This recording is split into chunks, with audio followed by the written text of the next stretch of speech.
अस्सलामुअलैकुम। इस short video में हम डिस्कस करते हैं बिगिनर्स को जो कि इंग्लिश लर्नर हैं उनको पार्ट्स ऑफ स्पीच याद कराने का आसान तरीका।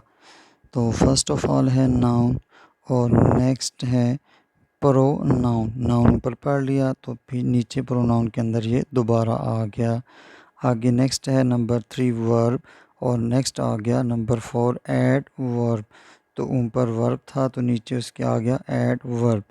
नेक्स्ट है एडजेक्टिव, तो ऊपर था एडवर्ब नीचे आ गया एडजेक्टिव। तो ये इनके हिंट्स हैं, ऊपर भी एडी और नीचे भी एडी। तो इसकी करेक्ट प्रोनाउंसिएशन है एडजेक्टिव, एडजेक्टिव।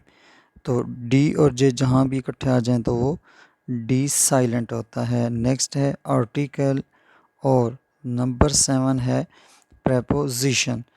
तो प्रेपोजिशन की प्रोनाउंसिएशन कैसे वो सीखेंगे कि इसके हम छोटे छोटे हिस्से बनाएंगे और वो उस तरह इसको पढ़ेंगे। प्रेपोजिशन, तो 4 हिस्से इसके हो जाएंगे। Preposition, preposition. उम्मीद है आपको ये शॉर्ट वीडियो पसंद आई होगी। नेक्स्ट वीडियो के लिए अल्लाह हाफिज़।